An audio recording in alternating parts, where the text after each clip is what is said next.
Dmitry Mishov, Russian airman who defected, gives BBC interview. A military defector who fled Russia on foot has given a rare interview to the BBC, in which he paints a picture of an army suffering heavy losses and experiencing low morale. Lieutenant Dmitry Mishov, a 26-year-old airman, handed himself into the Lithuanian authorities, seeking political asylum.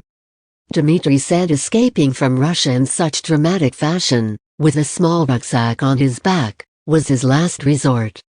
He is among a small handful of known cases of serving military officers fleeing the country to avoid being sent to Ukraine to fight, and the only case of a serving airman that the BBC knows of. Seeking a way out. Dmitry, an attack helicopter navigator, was based in the Pskov region, in northwestern Russia. When the aircraft started to be prepared for combat, Dmitry sensed a real war was coming, not just drills. He tried to leave the Air Force in January 2022, but his paperwork had not gone through by the time Russia invaded Ukraine on the 24th of February. He was sent to Belarus, where he flew helicopters delivering military cargo. Dmitry says he never went to Ukraine. We cannot verify this part of his story, but his documents appear to be genuine, and many of his statements match what we know from other sources.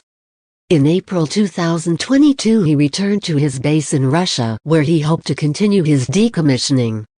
It was a lengthy process which was close to completion, but in September 2022 President Putin announced partial military mobilization. He was told he would not be allowed to leave the army. He knew that sooner or later he would be sent to Ukraine and started looking for ways to avoid it. I am a military officer, my duty is to protect my country from aggression. I don't have to become an accomplice in a crime. No one explained to us why this war started, why we had to attack Ukrainians and destroy their cities. He describes the mood in the army as mixed. Some men support the war, he says. Some are dead against it. Very few believe they are fighting to protect Russia from real danger. This has long been the official narrative, that Moscow was forced to resort to a special military operation to prevent an attack against Russia. Overwhelming and common, according to Mishov, is unhappiness with low salaries. He says experienced Air Force officers are still paid their pre-war contract salary of up to 90,000 rubles. This is while new recruits are being tempted into the army with 204,000 rubles as part of an official and publicly advertised campaign. Dmitry says that while attitudes towards Ukraine may vary, no one in the army believes official reports about things going well at the front or about low casualties. In the military, no one believes the authorities. They can see what is really happening. They are not some civilians in front of the telly. The military do not believe official reports, because they are simply not true.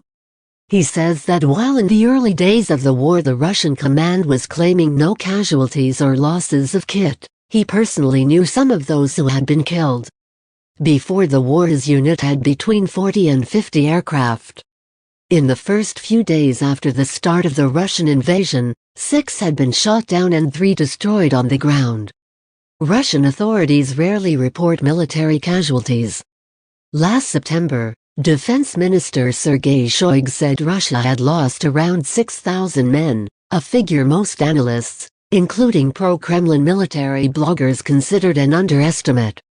In the most recent installment of a research project identifying Russian servicemen killed in the war in Ukraine, BBC Russian's whodefected compiled a list of 25,000 names, and in many cases ranks of soldiers and officers. Real figures, including those missing in action, she believes, are much higher. Dmitry describes losses among military aircrews as extremely high. This matches findings in an investigation whodefected has been conducting, which found that Russia lost hundreds of highly skilled servicemen, including pilots and technicians, whose training is time-consuming and costly. Now they can replace the helicopters, but there are not enough pilots, Dmitry says. If we compare this to the war in Afghanistan in the 1980s, We know that the Soviet Union lost 333 helicopters there. I believe that we've experienced the same losses in 1 year. The Great Escape. In January this year, Dmitry was told he was going to be sent on a mission. Realizing that it could mean only one thing, going to Ukraine, he resorted to a suicide attempt.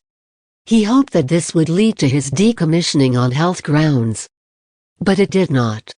While he was recovering in hospital, he read an article about a 27-year ex-police officer from the Pskov region who had successfully escaped to Latvia.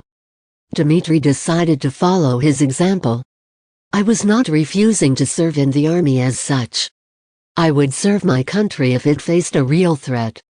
I was only refusing to be an accomplice in a crime. Had I boarded that helicopter, I would have taken the lives of several dozen people, at the very least. I didn't want to do that. Ukrainians are not our enemy. Dmitry searched for help on Telegram channels to plot a route through the woods on the EU border. He packed as light as he could. He says walking through the woods was terrifying as he feared being stopped by border guards. Had they arrested me, I could have gone to prison for a long time. He says at one point a flyer launched somewhere close to him and then another one.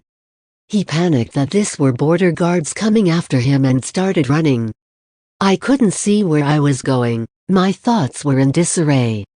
He came to a wire fence and climbed over it. Soon he knew he made it. I could finally breathe freely. Dmitry assumes the Russian authorities will start a criminal case against him. But he believes many of his army comrades will understand his motivation. Some had even advised him to try and hide in Russia, but he thinks even in a country that vast he would not have escaped being found and punished for desertion.